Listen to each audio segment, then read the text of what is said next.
Hello friends, my self संचित। और मैं आज आपके साथ मैथ्स का ratio and profession topic discuss करूंगा। ठीक है।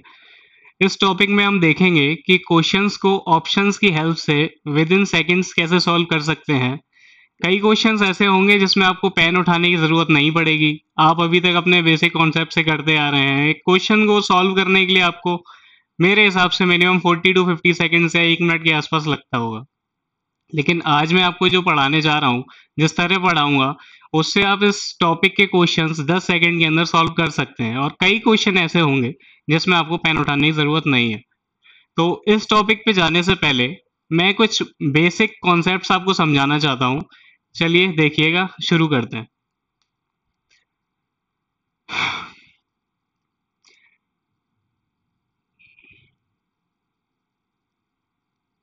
मान लीजिए कोई नंबर लिखे हैं 2:3 में। 2:3 में कोई नंबर है, तो इसका मतलब क्या है? रेशियो होता क्या है? रेशियो एक तरह से हम ये बोल सकते हैं कि हम दो क्वांटिटी को कंपेयर कर रहे हैं, उनकी तुलना कर रहे हैं आपस में। इसे चाहें तो हम ऐसे भी लिख सकते हैं,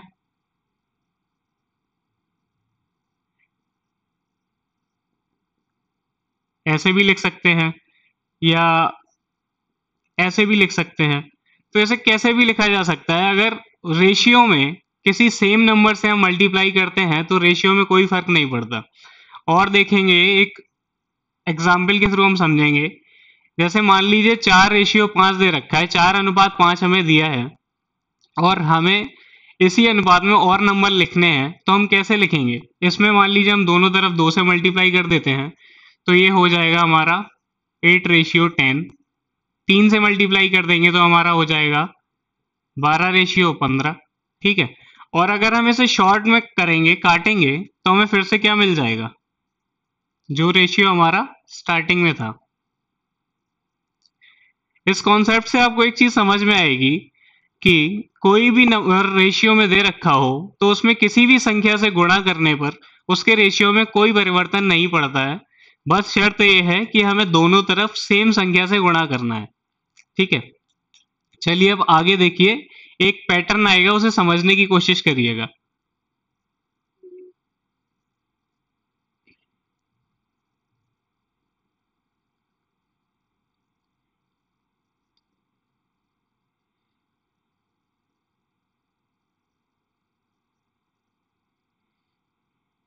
चलिए देखिए, इस पैटर्न को समझने की कोशिश करते हैं तो हमें क्या क्लियर होगा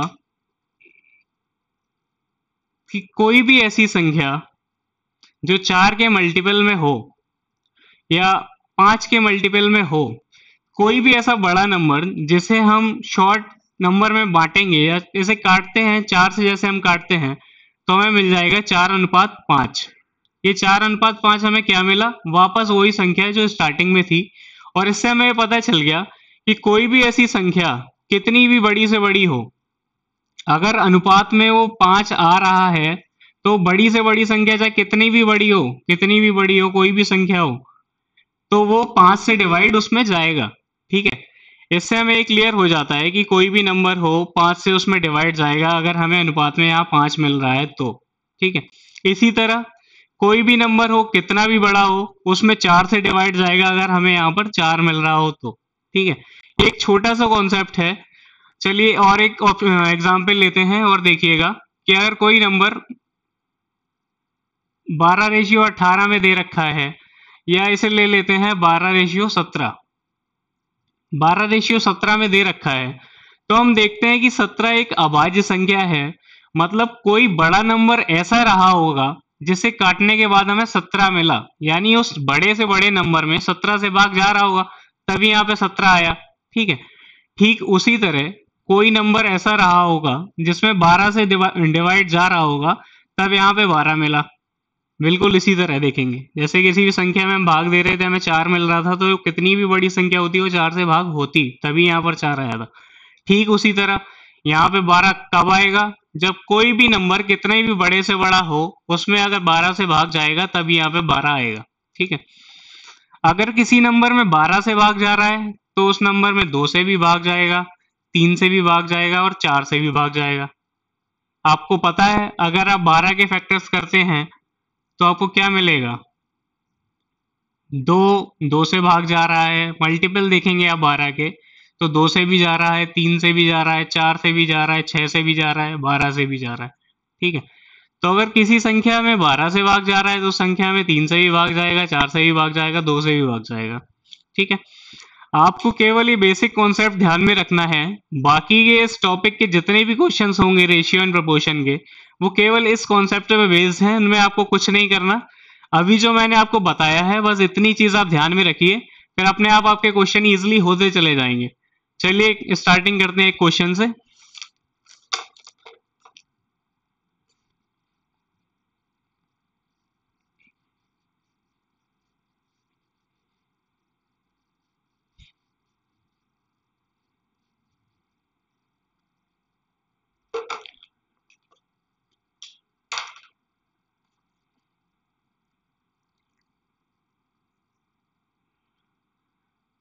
यदि ए और बी का अनुपात 4:7 और बी और सी का अनुपात 4:3 है तो ए और सी का अनुपात हमें निकालना है। आपके ऑप्शंस दे रखे हैं 21:16, ऑप्शन नंबर 2 दे रखा है 4:7, ऑप्शन नंबर 3 दे रखा है 16:21 और ऑप्शन नंबर 4 दे रखा है 5:7। चलिए देखते हैं कि इस क्वेश्चन को कैसे सॉल्व किया जा सकता है। हमें ए और बी का अनुपात दिया हुआ है, बी और सी का अनुपात दिया हुआ है और हमसे ए और सी का अनुपात पूछा है। मतलब हमें केवल ए और सी पर काम करना है और बाकी जो क्वेश्चन में दे रखा है वो इन्फॉर्मेशन हम लिखते हैं।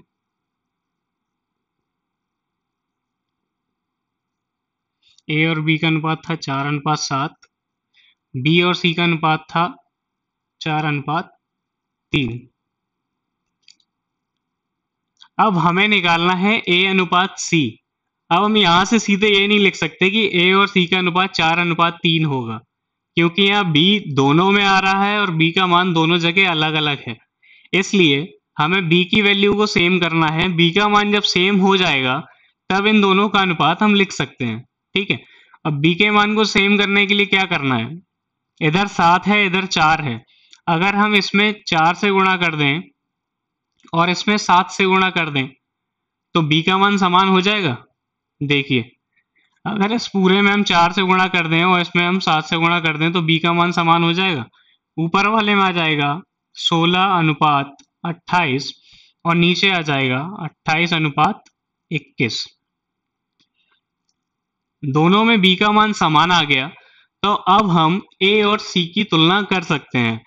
तो यहां से हमें क्या मिलता है, ए अनुपात सी हमारा हो जाएगा 16:21। ठीक है, ये तो एक तरीका हो गया। आप इस तरीके से भी कर सकते हैं या एक दूसरा तरीका है वो भी मैं बता देता हूँ, वहां से भी कर सकते हैं। दूसरा तरीका इससे भी इजी है, आपको कुछ नहीं करना, आपको ये सोचने की भी जरूरत नहीं पड़ेगी कि आपको इसकी वैल्यू सेम बनाने के लिए किससे मल्टीप्लाई करना है। देखिए आप दूसरा तरीका, आपको ए अनुपात बी अनुपात सी 4:7 और 4:3 ये क्वेश्चन में दिया हुआ था। आपको निकालना था ए और सी का अनुपात। ए और सी का अनुपात निकालने के लिए यहां तो मैंने बताया था कि बी की क्वांटिटी दोनों सेम करनी है, तो आपको देखना पड़ेगा कि बी का मान किस संख्या से गुणा करने पर दोनों में बराबर होगा। तो यहां हमने देखा कि ऊपर वाली संख्या में 4 से गुणा करेंगे तब 28 आएगा और नीचे वाली संख्या में 7 से गुणा करेंगे तब 28 आएगा, तब बी का मान बराबर आएगा। ठीक है, अब इसमें क्या करना है, इसमें आपको मैं एक शॉर्ट ट्रिक दे रहा हूं, आपको कुछ नहीं करना, आपको बस ये देखना है जहां जगह खाली है, जैसे एक जगह यहां खाली है एक जगह यहां खाली है, जहां जगह खाली है आपको उस जगह को उससे पहली वाली संख्या से भर देना है। यानी इस जगह से पहले 7 लिखा है तो आप यहाँ 7 लिख दीजिए और इस जगह से पहले 4 लिखा है तो आप यहाँ 4 लिख दीजिए। ठीक है, अब देखिए इनका आपस में गुणा कर लीजिए। इधर गुणा करेंगे तो कितना आएगा 16, 7 चौक 28 और 7 तिया 21। ठीक है, आपने इतना सा मेथड करके ये आंसर निकाला और यहां भी आपने इतना गुणा भाग करके ये निकाला था 16:28:21। यहां आपका बिना कुछ ये सीधा निकल आया। अब आपको निकालना था A/C, तो आप यहां से देख लेंगे 16:21 ये आ जाएगा। बहुत इजीली ये क्वेश्चन हो जाएगा अगर आप इस तरह से करते हैं।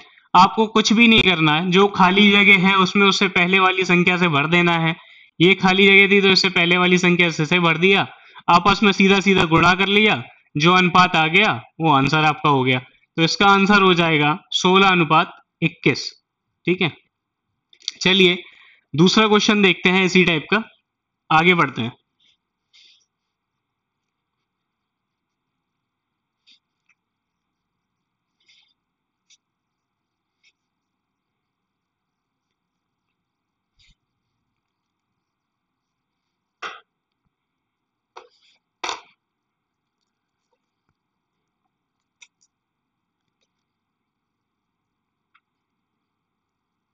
A/B दे रखा है 3:4, B/C दे रखा है आपका 8:10, C/D दे रखा है आपका 15:17 और हमसे पूछा गया है A/B/C/D।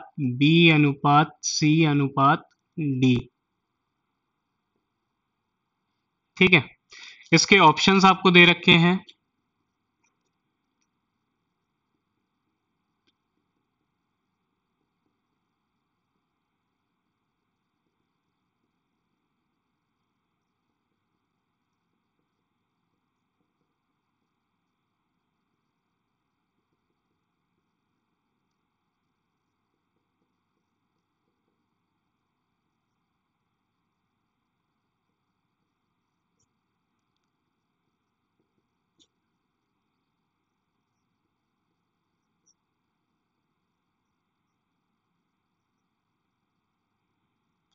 चलिए देखते हैं। ये क्वेश्चन दे रखा है कि इसमें ए और बी का अनुपात दे रखा है, बी और सी का अनुपात दे रखा है, सी और डी का अनुपात दे रखा है और हमसे ए अनुपात बी अनुपात सी अनुपात डी पूछा गया है। ठीक है, तो इसे कैसे करना है, एक जो तरीका मैंने आपको बताया आप उससे भी कर सकते हैं। जैसे जो मैंने एक बेसिक तरीका आपको दिया है, ए बी सी डी। ठीक है, ए और बी का अनुपात 3:4, बी और सी का 8:10 और सी और डी का 15:17। अब जो मैंने तरीका आपको बताया है कि जो खाली जगह है उसे पास वाले से भर देते हैं, तो ये दो खाली जगह थी तो इसमें पास था 4, तो इधर भी हमने 4 लिख दिया, इधर भी 4 लिख दिया। इसके पास खाली जगह थी तो इधर हमने 10 लिख दिया, इसके पास खाली जगह थी तो इधर हमने 8 लिख दिया और इसके पास खाली जगह थी 2, इधर भी हमने 15 से भर दी। ठीक है, अब एक तरीका तो ये है कि हम तीनों का आपस में गुणा करें, सबका गुणा करेंगे तब जाके हमें फाइनल रेशियो मिलेगा A/B/C/D का मान। ठीक है, अगर आप एक चीज गौर से देखेंगे तो ये क्वेश्चन ज्यादा से ज्यादा 2 सेकंड में हो सकता था। इसमें कुछ भी नहीं करना था, आपको सीधे ऑप्शंस पे जाना था। आपको देखना है कि ऑप्शंस आपको पेपर में किस लिए दिए हुए हैं। इन ऑप्शंस की हेल्प से आप क्वेश्चन को बहुत इजीली बहुत शॉर्ट टाइम में कर सकते हैं। ज्यादा से ज्यादा ये क्वेश्चन मेरे हिसाब से 2 सेकंड का था। आप देखिए कैसे। अब यदि हमें क्वेश्चन में दिया हुआ है कि ए और बी का अनुपात 3:4 है, ठीक है, तो ए और बी का अनुपात अगर 3:4 दिया गया है तो हमारे पास जो फाइनल रिजल्ट आएगा उसमें भी ए और बी का अनुपात तो 3:4 में ही रहेगा। ऐसा तो है नहीं कि क्वेश्चन में दे रखा हो ए और बी का अनुपात 3:4 है और आंसर में हमारा 4:6 आ जाए, ऐसा तो नहीं होगा ना। चलिए ऑप्शन चेक करते हैं, ए और बी का अनुपात देखते हैं कि इस ऑप्शन में 3:4 दे रखा है। पहले ऑप्शन में ये 3 से काटेंगे तो 3:4 मिल जाएगा आपको ए और बी का अनुपात। दूसरे ऑप्शन में 3 से काटेंगे तो 3:5 आएगा। तीसरे ऑप्शन में ये 3:4 में है नहीं और ये ये भी 3:5 आ रहा है। ठीक है, तो यहां से देखिए आपको सीधे मिल गया कि एक ही ऑप्शन था जिसमें 3:4 आ रहा था, तो आपको कुछ भी सॉल्व करने की जरूरत नहीं थी। आप सीधे सीधे देख सकते थे कि क्वेश्चन में अगर किसी भी दो वैल्यू को हम उठा के देख सकते हैं। जैसे सी और डी का मान ही चेक कर लेते। 15:17 दे रखा है और 15:17 केवल एक ऑप्शन में है, बाकी किसी ऑप्शन में है ही नहीं, तो उसे सॉल्व करने की कोई जरूरत नहीं है। आप सीधे सीधे क्वेश्चन देखेंगे, ऑप्शन देखेंगे और मार्क करेंगे। और ये क्वेश्चन मैंने वही लिए हैं जो पेपर में आए हुए क्वेश्चंस हैं। ऐसा नहीं कि मैंने स्पेशली ये बना दिए हैं कि ये इजीली हो जाएंगे। ये पेपर में आए हुए क्वेश्चंस हैं आपके। ठीक है, इसे ऐसे कर सकते हैं। आगे देखते हैं और किस कुछ क्वेश्चंस में अप्लाई होगा।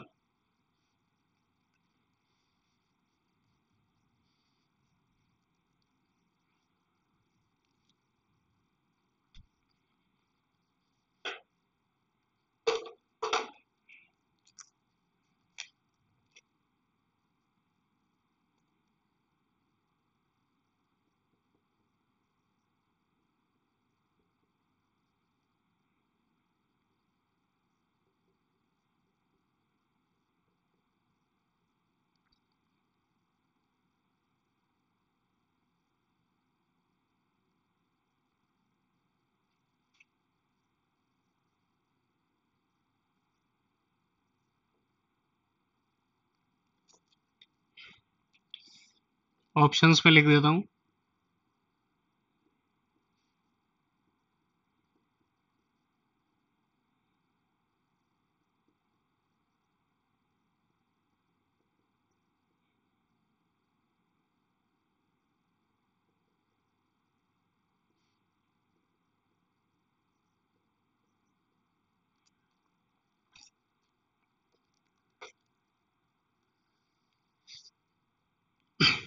देखिए, इस क्वेश्चन को कैसे सॉल्व करना है।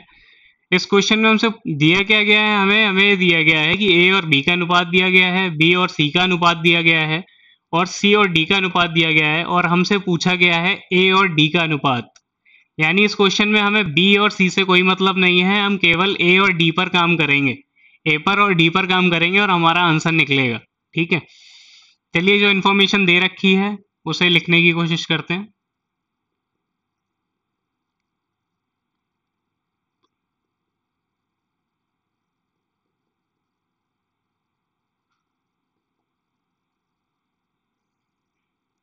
एक बेसिक तरीका जो मैंने आपको पहले बताया है, आप उससे भी कर सकते हैं।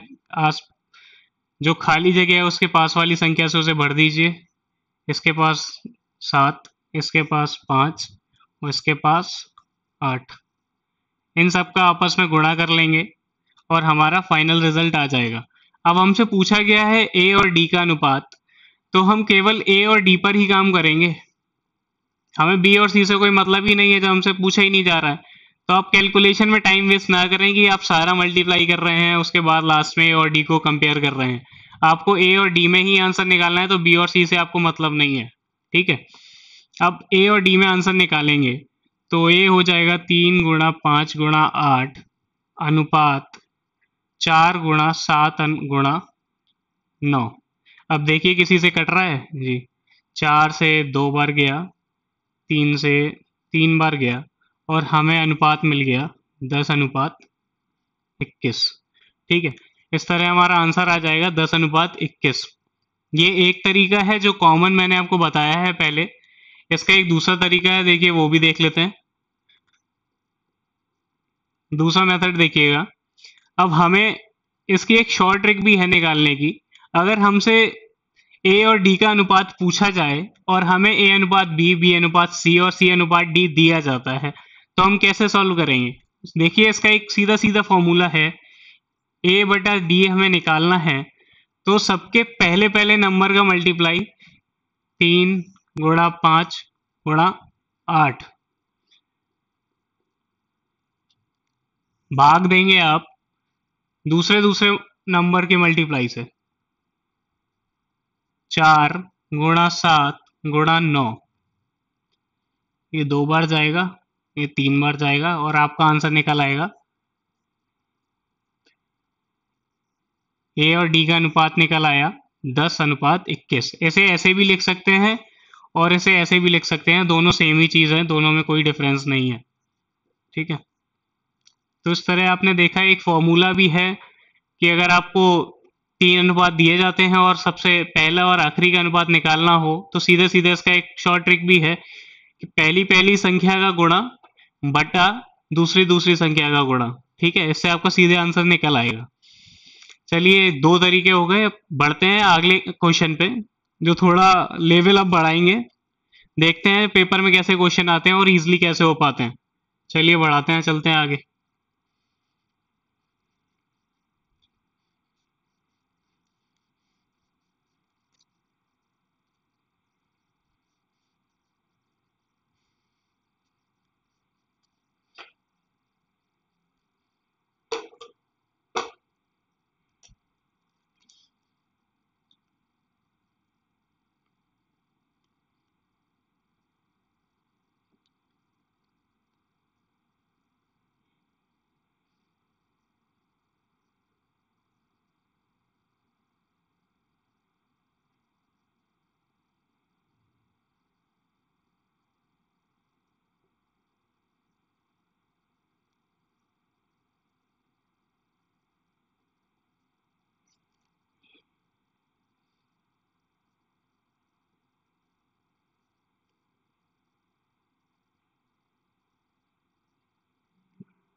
6200 रुपए को हमें 3 भागों में बांटना है। 1/2 अनुपात 1/3 अनुपात 1/5 के अनुपात में। तो हमें तीनों भाग निकालने हैं कि तीनों भागों का मान कितना होगा। ठीक है, इसके ऑप्शंस आपको दे रखे हैं।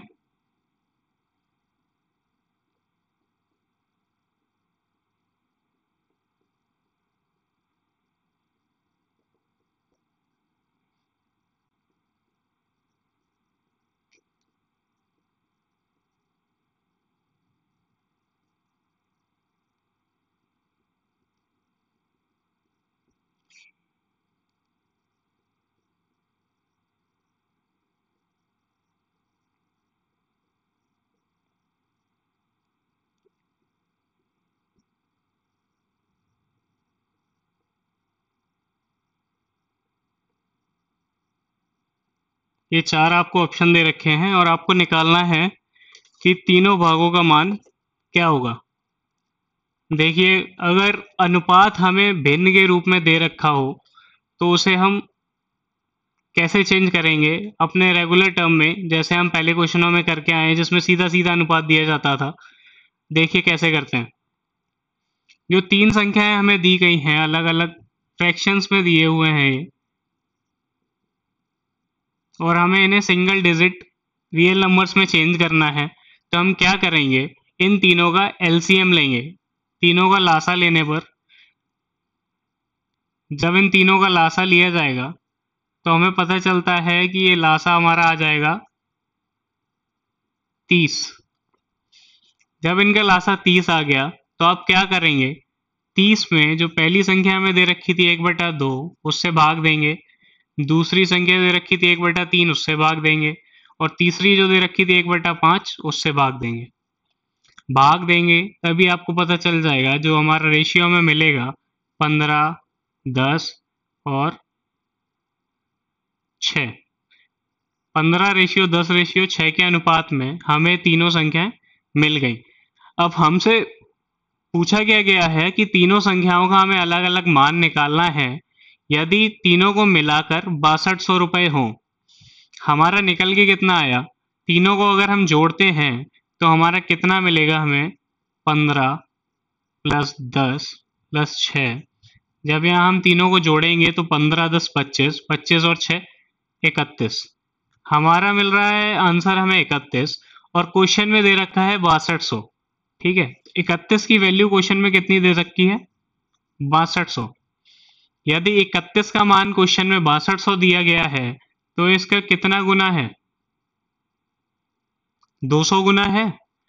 यदि आप 6200 में 31 से भाग देते हैं तो 31 दूनी 62 और 2 जीरो ऐसे, ठीक है। तो 31 का कितना गुना है? 200 गुना है।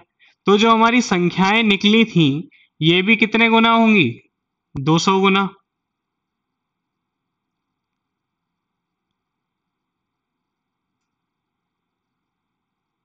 अब इनका गुणा करके देख लीजिए, 15 दूनी 30, 2 जीरो, 10 दूनी 20, 2 जीरो, 6 दूनी 12। देखिए हमारा फाइनल रिजल्ट कितना निकल आया? 3000, 2000 और 1200। ऑप्शंस में हमें कोई दे रखा है? 3000, 2000, 1200 ऑप्शन में दे रखा है, तो ऑप्शन पहला सही हो जाएगा। अगर आप ऑप्शंस के थ्रू चेक करना चाहते हैं तो ऐसे भी चेक कर सकते हैं। जब हमें पता चल गया कि यहां से हम देखते हैं केवल ऐसे ए बी और सी मान लेते हैं, ए बी और सी मान लेते हैं। यहां से देखिए ए और बी का अनुपात कितना है? ए और बी का अनुपात यहां से हमारा निकला 15:10। इसमें 5 से भाग दे दीजिए तो अनुपात कितना आएगा? 3:2। कोई दिक्कत? 5 से भाग दे देते हैं तो 3:2 आ गया ए और बी का अनुपात, ठीक है। अब आंसर में आप इससे भी आंसर मार्क कर सकते हैं कि जिसमें ए और बी का अनुपात 3:2 होगा वही वाला आंसर हमारा सही होगा, ठीक है। अब देखिए नीचे शुरू करते हैं। ऑप्शन नंबर 4, क्या ये 3:2 के अनुपात में है? अगर इनके जीरो काट दिए जाएं तो ये 4:1 के अनुपात में होंगे, तो इसलिए आंसर नहीं हो सकता, ठीक है।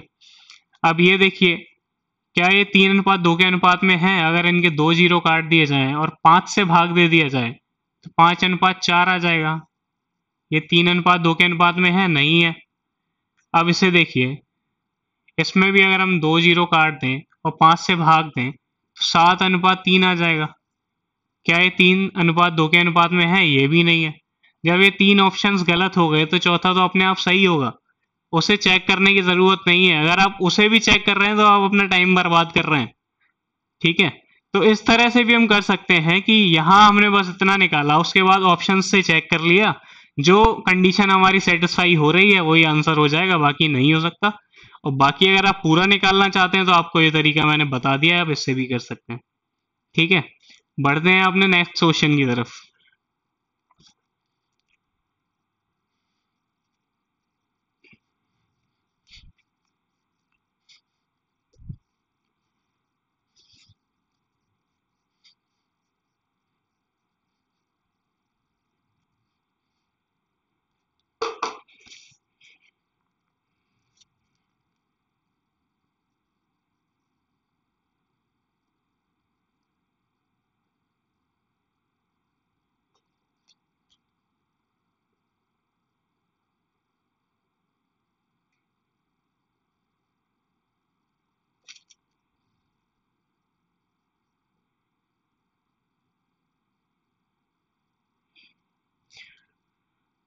दो संख्याओं का अनुपात 3:5 है,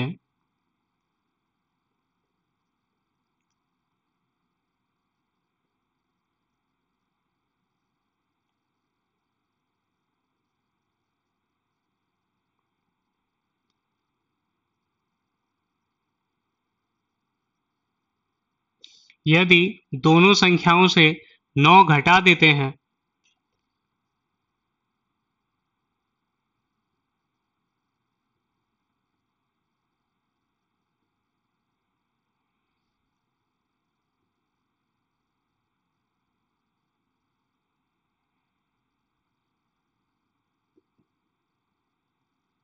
तो उन संख्याओं का अनुपात 12:23 हो जाता है।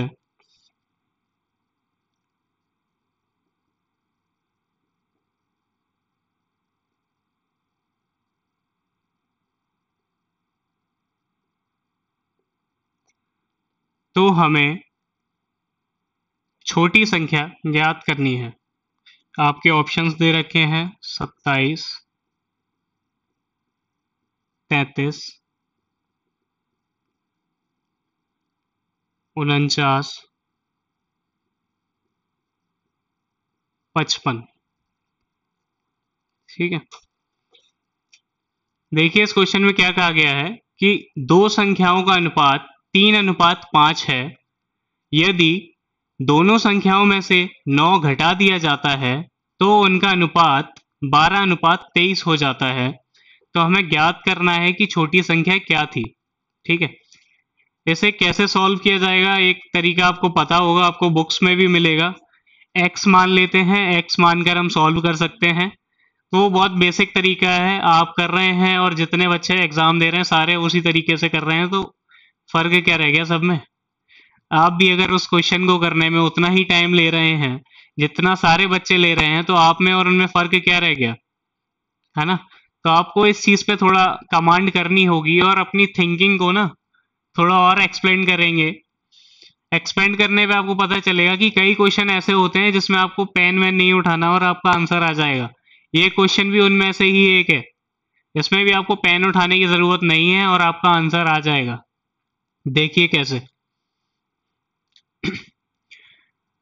दो संख्याओं का अनुपात दिया हुआ है हमें 3:5। ठीक है,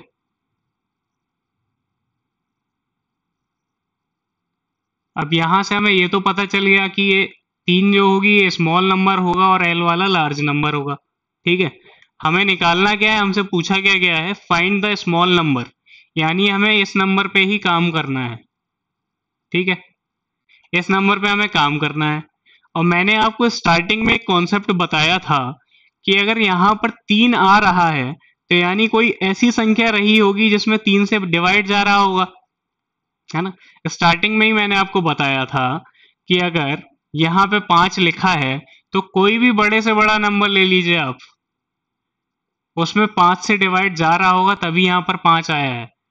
ठीक वैसे ही अगर यहाँ 3 आया है तो यहाँ कोई ऐसी संख्या रही होगी जिसमें 3 से भाग जा रहा होगा, वो ही हमारा आंसर होगा।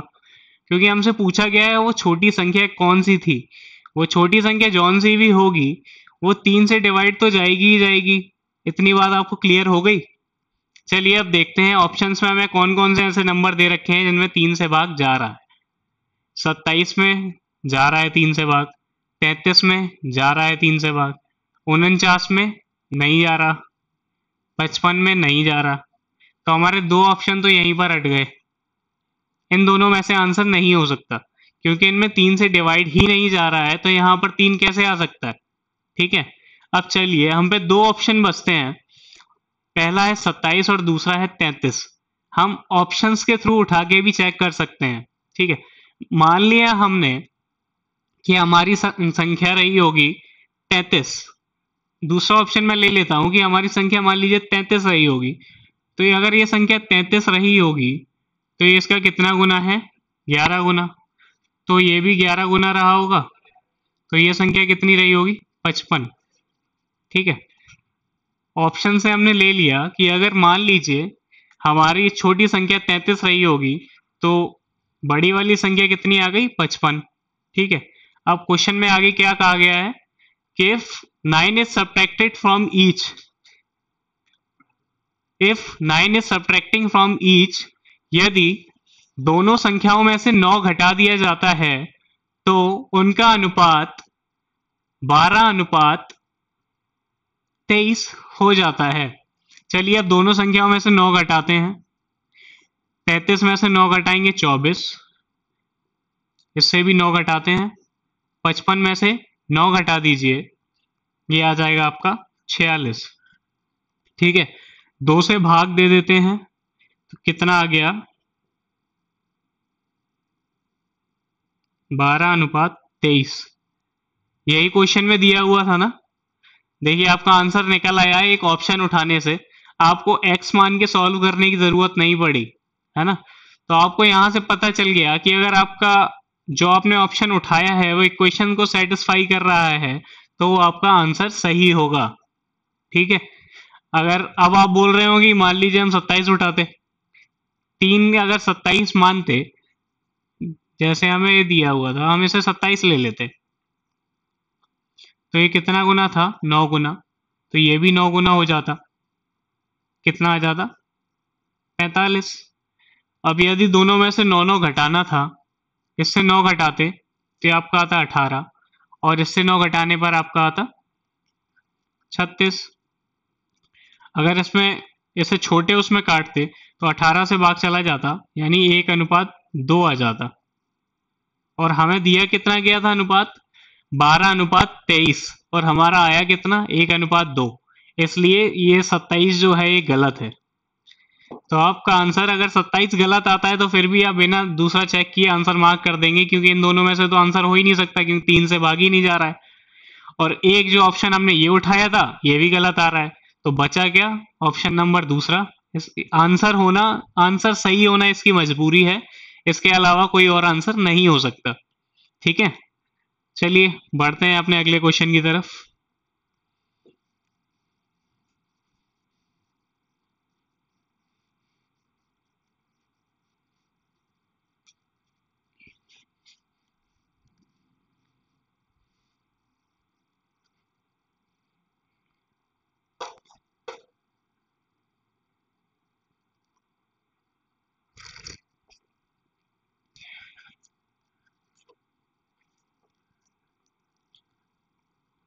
अच्छा क्वेश्चन है, काफी लोगों को इसमें कंफ्यूजन होती है, समझ में नहीं आता कि करना क्या रहता है इस क्वेश्चन में। चलिए देखते हैं, ये हमारा आज का 6th क्वेश्चन है।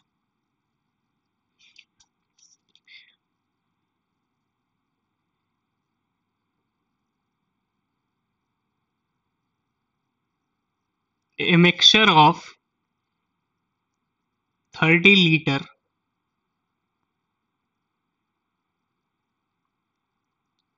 contains milk and water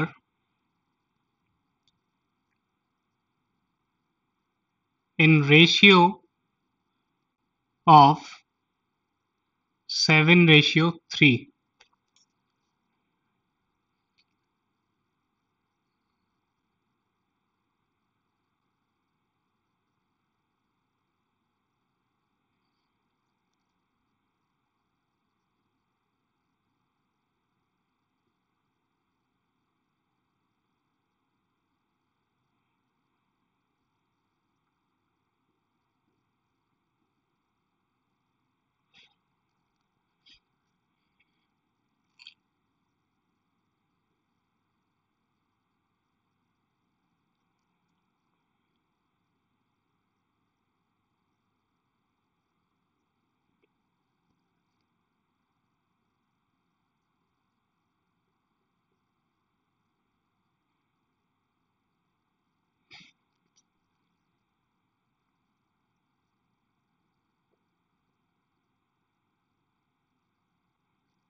question में हमें दिया गया है कि एक मिश्रण है जिसकी मात्रा 30 लीटर है, उसमें दूध और पानी 7:3 के अनुपात में है, तो उसमें पानी की मात्रा कितनी मिलाई जाए कि वह अनुपात बदलकर 3:7 हो जाए। ठीक है, ऑप्शंस आपके दे रखे हैं, वो मैं लिख देता हूं।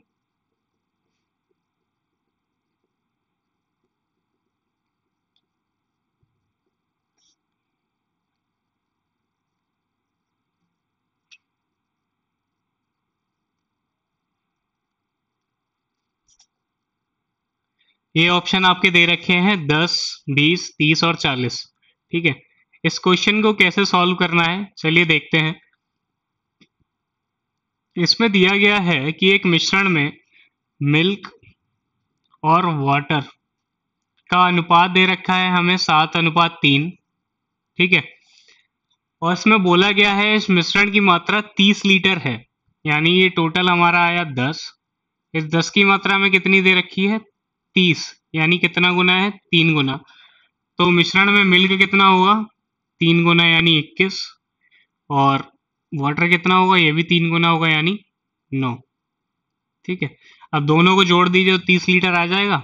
इससे हमें पता चल गया कि मिश्रण में पहले दूध रहा होगा 21 लीटर और पानी रहा होगा 9 लीटर। ठीक है, आगे देखते हैं आगे क्या क्या कहा क्या गया है कि how much water should be added in this mixture.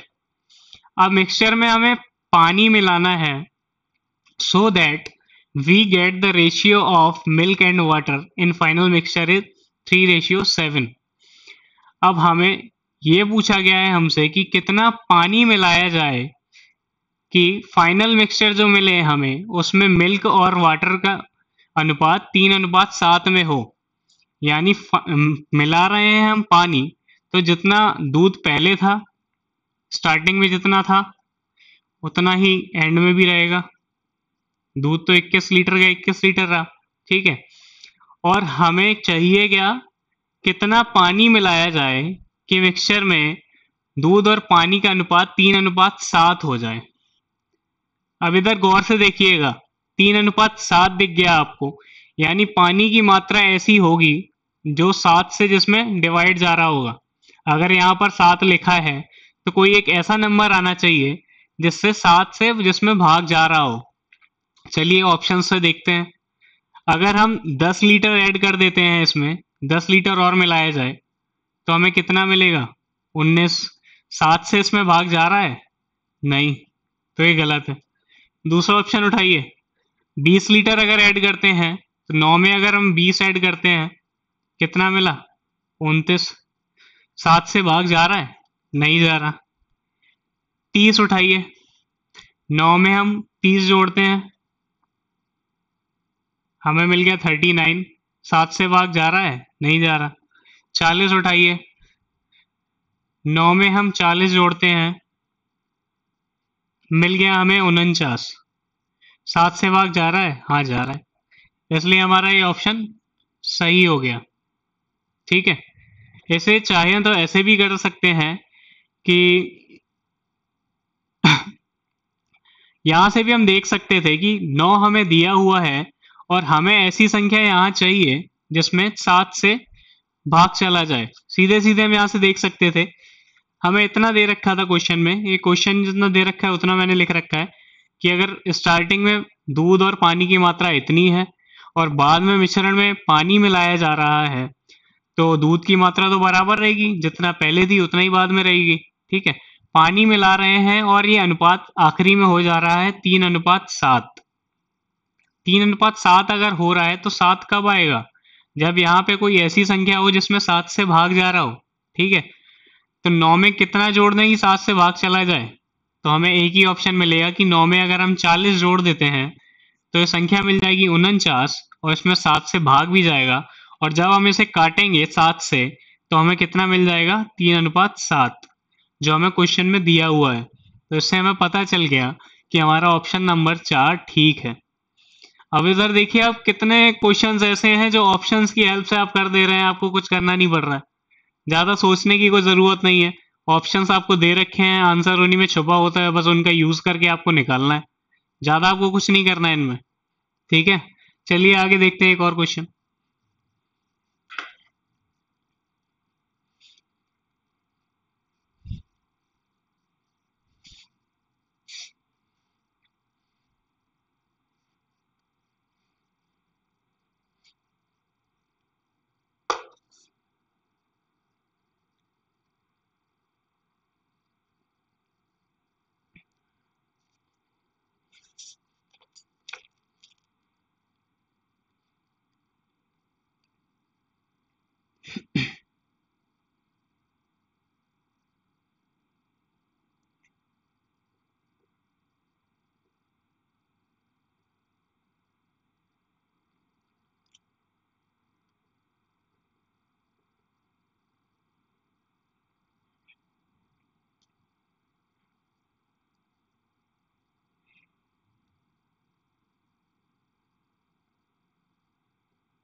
एक मिश्रण में एसिड और पानी का अनुपात 1:3 है।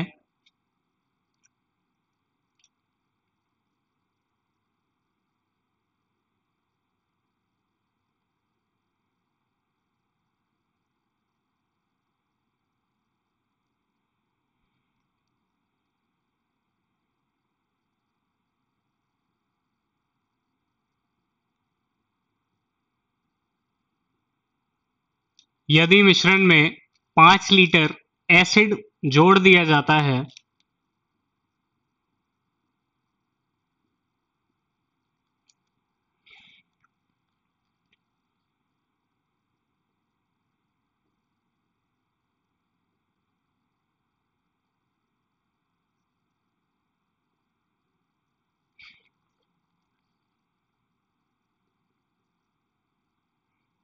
तो नए मिश्रण में इनका अनुपात बदलकर 1:2 हो जाता है।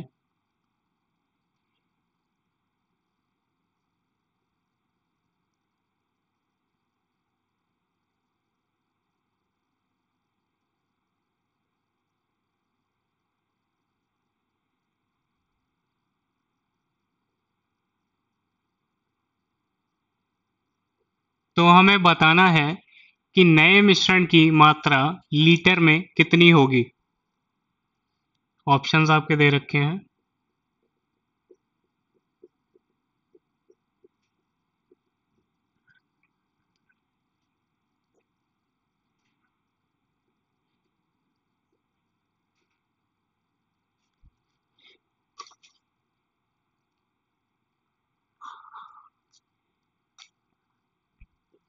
चलिए देखते हैं इस क्वेश्चन को कैसे करना है, देखते हैं।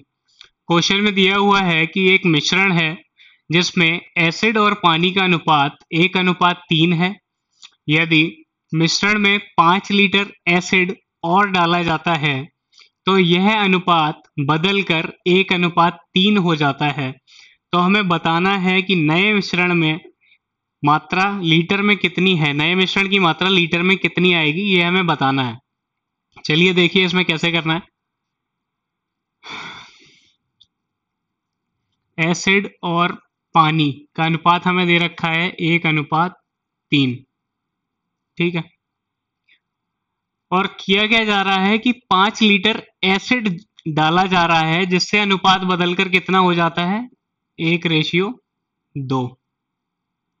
अब देखिए एसिड डाल रहे हैं तो पानी की मात्रा तो सेम रहेगी, जितना पानी पहले था मिश्रण में उतना ही पानी अब भी रहेगा। पानी की मात्रा में तो कोई बदलाव आएगा नहीं।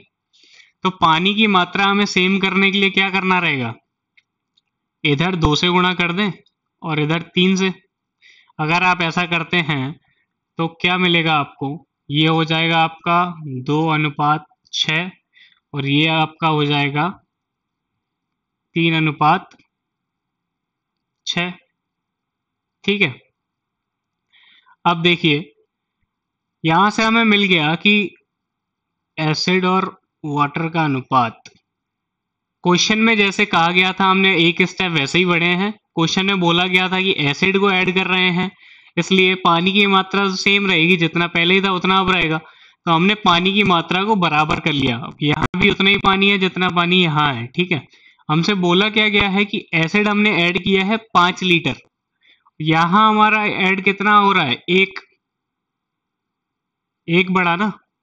इस एक की वैल्यू क्वेश्चन में कितनी दे रखी है, कितने लीटर दे रखा है, एक की मात्रा है 5 लीटर।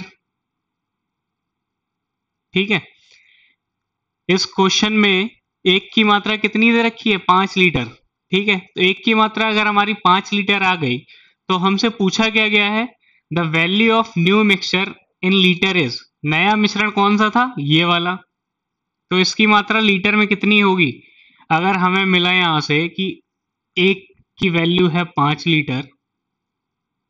ठीक है, तो इधर टोटल कितना हो गया, 3 और 6, टोटल मिश्रण हो गया 9।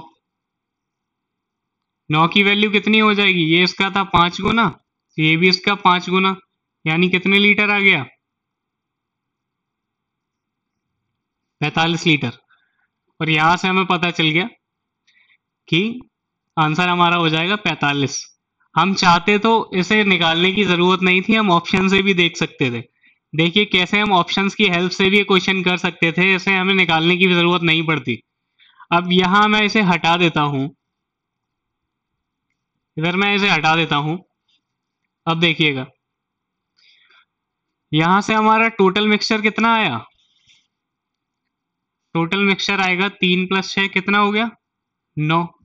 ठीक है, अब 9 हमारा अगर आ रहा है तो कोई ऐसी संख्या आंसर होगी जिसमें 9 से भाग जा रहा होगा। जो मैंने आपको स्टार्टिंग में प्रॉपर्टी बताई थी उसके अकॉर्डिंग अगर यहाँ 9 आया है तो कोई ऐसी संख्या आंसर होगी जिसमें 9 से भाग जा रहा होगा। देखिए आप ऑप्शन चेक करिए। 32 में 9 से भाग जा रहा है, नहीं जा रहा। 40 में 9 से भाग जा रहा है, नहीं जा रहा। 42 में 9 से भाग जा रहा है, नहीं जा रहा।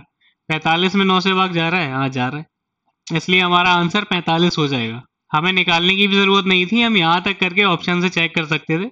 हमें पता चल जाता है कि हमारा आंसर कौन सा है। ठीक है, चलिए अगला क्वेश्चन देखते हैं।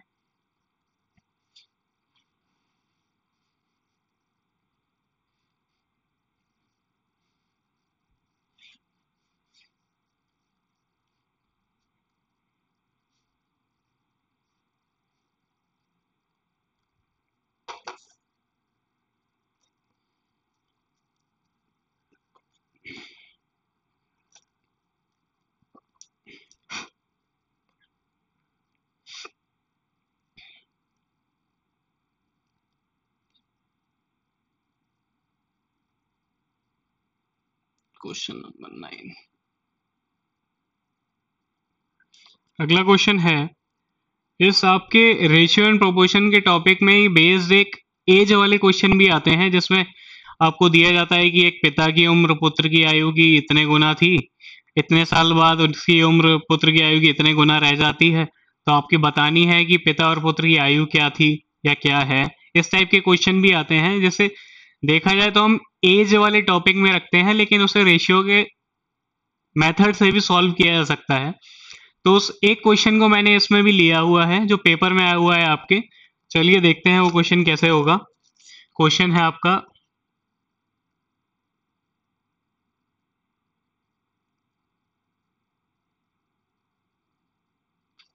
एक पिता की उम्र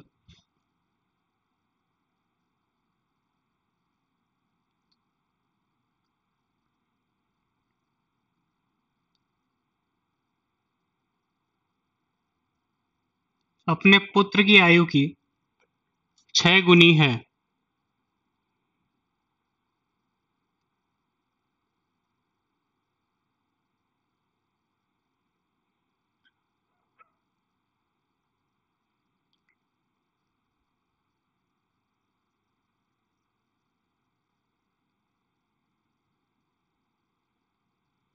चार वर्ष बाद पिता की उम्र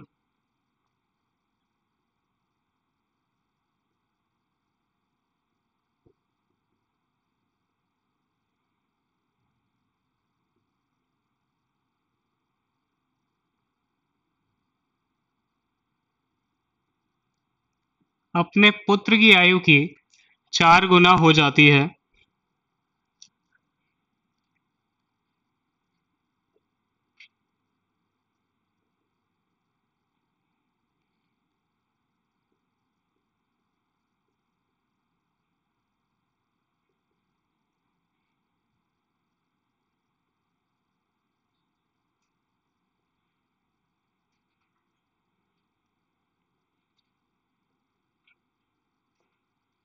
तो हमें बताना है कि पुत्र और पिता की वर्तमान आयु क्या है।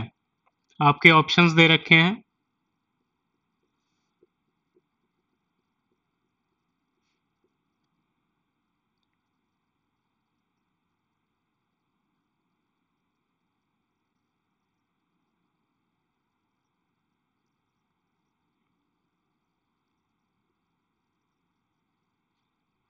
ये आपके ऑप्शंस दे रखे हैं। देखिए क्वेश्चन में बोला गया है कि एक पिता की आयु उसके पुत्र की आयु की 6 गुनी है और 4 वर्ष बाद उस पिता की आयु अपने पुत्र की आयु की 4 गुनी हो जाती है। तो हमसे पूछा गया है कि पिता और पुत्र की वर्तमान आयु क्या है। देखिए कैसे करेंगे।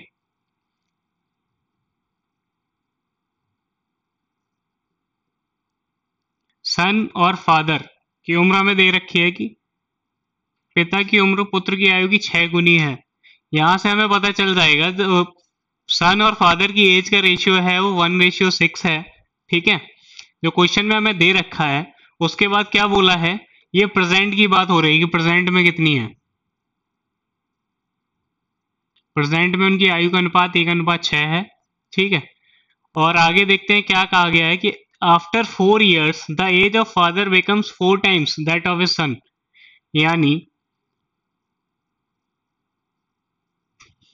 4 साल बाद पिता की उम्र पुत्र की आयु की 4 गुनी हो जाती है, ऐसा क्वेश्चन में बोला गया है। ठीक है, हमसे पूछा क्या गया है, सन और फादर की प्रेजेंट एज क्या है।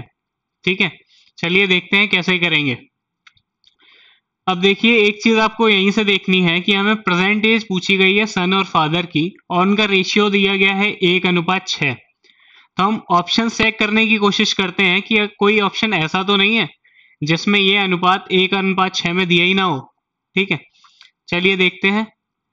पहला ऑप्शन 4:24 1:6 में दिया है, 5:30 1:6 में दिया है, 6:36 1:6 में दिया है, 3 और 24, 3 से अगर इसे काटेंगे तो 1:8 आ रहा है, यानी 1:6 में नहीं है, तो चौथा आपका ऑप्शन आंसर तो हो नहीं सकता। ठीक है, अब बढ़ते हैं आगे। इस टाइप के क्वेश्चंस में क्या करते हैं, देखिए इस टाइप के क्वेश्चंस के करने का तरीका है कि ये दो जो नंबर है ना, दोनों इनका डिफरेंस सेम होना चाहिए। अब यहां देखिए इनका डिफरेंस आ रहा है 2 और इसका डिफरेंस है 0। इनका डिफरेंस सेम बनाने के लिए हम क्या करते हैं, इन दोनों का डिफरेंस है ना, इन दोनों का जो अंतर है 3, और इन दोनों का जो अंतर है 5, ठीक है, इनसे ऊपर नीचे गुणा कर देते हैं, यानी 5 से इसमें गुणा कर देंगे और 3 से इसमें, तो हमें क्या मिल जाएगा,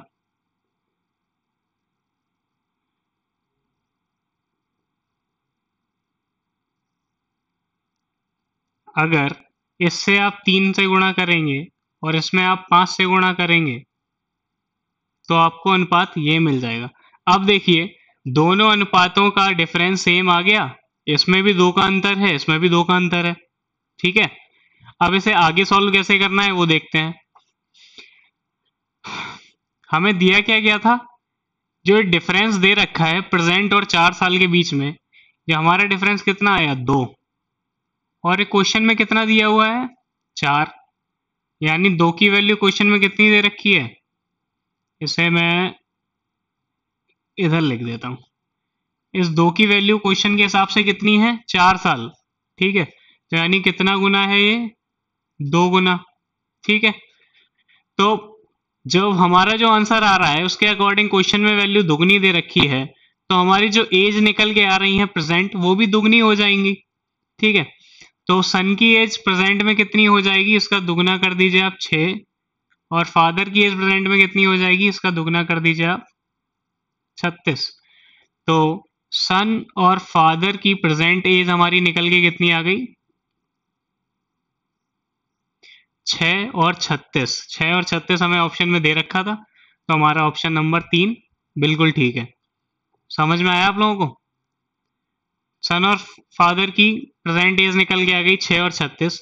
अगर हम अपनी आंसर को सेटिस्फाई करना चाहें इक्वेशन में, तो कैसे करेंगे, ये देखिए, हमें दिया हुआ था प्रेजेंट एज में पिता और पुत्र की आयु का अनुपात 1:6 आना चाहिए। इनका अगर आप अनुपात देखते हैं तो 1:6 ही आएगा ना, तो इसका मतलब हमारा आंसर ठीक है। इस क्वेश्चन का आंसर होगा 6 साल और 36 साल। ठीक है, तो एज वाले क्वेश्चनों में हमें ध्यान रखना है कि हमें मेन कॉन्सेप्ट क्या है कि इन दोनों का डिफरेंस सेम होना चाहिए। अगर दोनों का डिफरेंस सेम है तो हमें किसी चीज से गुणा करने की कोई जरूरत नहीं है। अगर दोनों का डिफरेंस अलग अलग है, जैसे इस क्वेश्चन में अलग था, इसमें 2 का डिफरेंस था, इसमें कोई डिफरेंस नहीं था, तो डिफरेंस सेम करने के लिए क्या करेंगे, इन दोनों के अंतर से ऊपर गुणा कर देंगे और इन दोनों के अंतर से नीचे गुणा कर देंगे, वही किया था। उसके बाद हमें जो वैल्यू मिलेगी उसमें डिफरेंस सेम आ जाएगा, इनमें भी 2 का अंतर है, इनमें भी 2 का अंतर। इस 2 के अंतर की वैल्यू हमें दे रखी है 4 साल, यानी इसका दुगना, तो हमारी प्रेजेंट एज जो निकल के आ रही है वो भी दुगनी हो जाएगी, ये 6 साल और ये 36 साल। ठीक है, चलिए लास्ट क्वेश्चन देखते हैं इस टॉपिक का।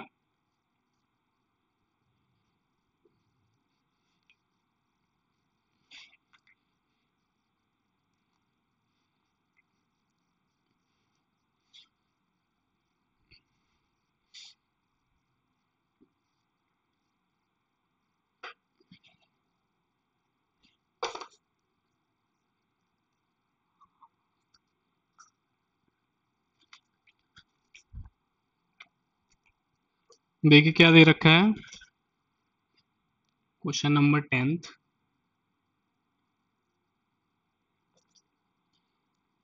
Addition of 3 numbers is 58।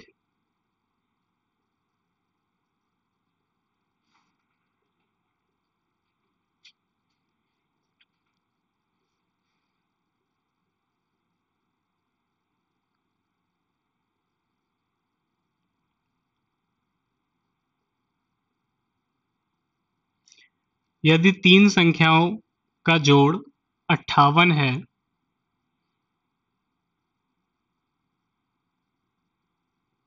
The ratio of first and second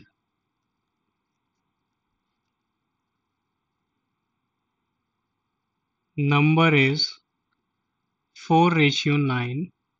यदि पहली संख्या और दूसरी संख्या का अनुपात 4:9 है, एंड सेकंड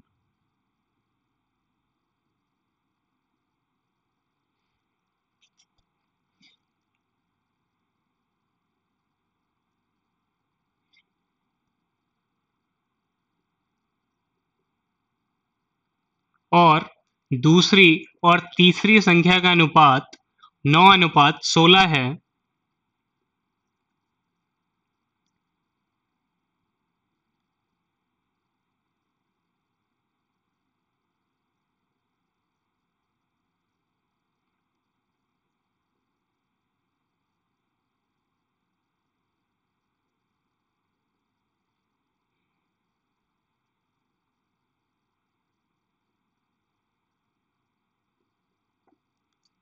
तो हमें निकालना है कि पहली और तीसरी संख्याओं का जोड़ कितना होगा।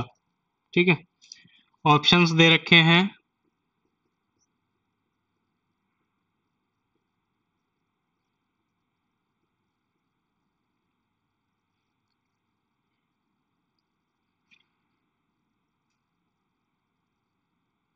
ये हमारे ऑप्शन दे रखे हैं। क्वेश्चन में बोला गया है कि 3 संख्याएं हैं, उन तीनों का जोड़ 58 है। पहली और दूसरी संख्या का अनुपात 4:9 है। दूसरी और तीसरी संख्या का अनुपात 9:16 है। तो हमें निकालना है पहली और तीसरी संख्या का जोड़ क्या होगा। देखिए कैसे करते हैं। हमें दे रखा है पहली, दूसरी और तीसरी संख्या। ठीक है, पहली और दूसरी संख्या का अनुपात दे रखा है 4:9। दूसरी और तीसरी संख्या का अनुपात दे रखा है 9:16।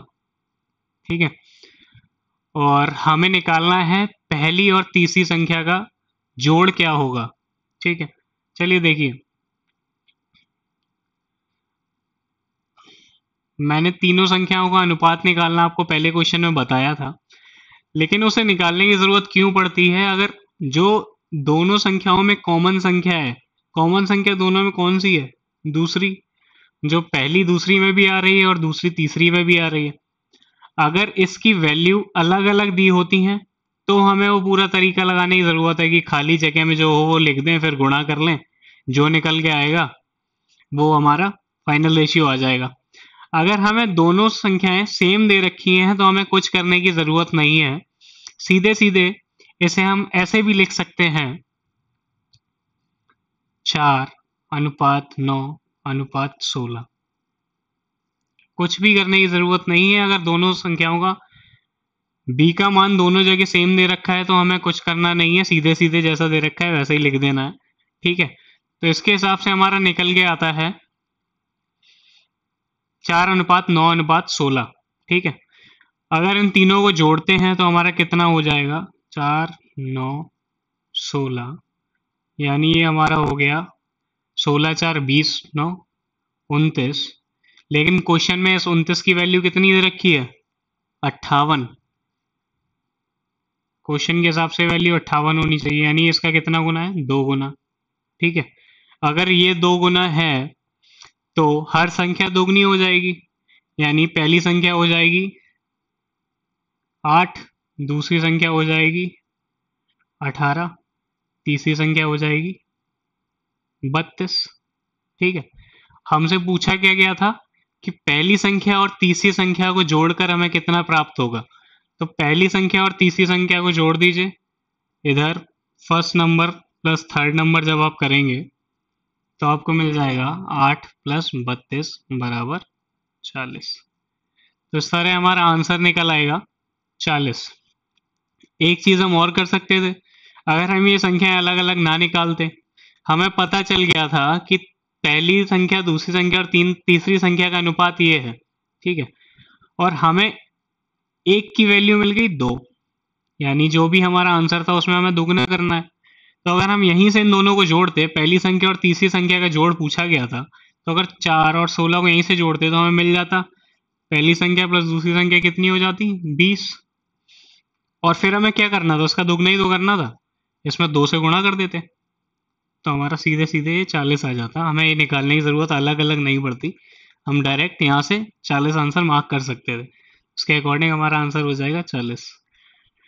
तो आपने देखा कि रेशियो एंड प्रोपोर्शन के टॉपिक को कैसे आप बहुत कम टाइम में ऑप्शंस की हेल्प से बहुत इजीली सॉल्व कर सकते हैं। कई क्वेश्चंस ऐसे हैं जिसमें आपको पेन उठाने की ज़रूरत नहीं पड़ेगी, बस थोड़ा सा आप अपनी थिंकिंग एबिलिटी को डेवलप कर लीजिए। कुछ करने की ज़रूरत नहीं है, थोड़ा प्रैक्टिस बस इसी टाइप से करिए जैसे मैंने आपको बताया है। जैसे मैंने ये कॉन्सेप्ट आपको समझाया है कि 4:9 अगर आ रहा है तो 9 तब आएगा जब कोई संख्या ऐसी होगी जिसमें 9 से डिवाइड जा रहा होगा, तभी वो 9 आएगा। तो इस टाइप के जो मैंने बेसिक कॉन्सेप्ट आपको समझाया है उस पर ध्यान रखिए, थोड़ा उसे प्रैक्टिस में लाइए और ये क्वेश्चन बहुत ईजिली हो जाएंगे। मेरे हिसाब से इन 10 क्वेश्चनों में से केवल एक दो क्वेश्चन ऐसे मान लीजिए जिनमें पेन उठाने की ज़रूरत है। अगर आपने अपनी थिंकिंग एबिलिटी को डेवलप कर रखा है तो इनमें आपको पेन उठाने की भी ज़रूरत नहीं है, आप इजीली देखेंगे और आंसर मार्क कर देंगे। ठीक है, थैंक यू।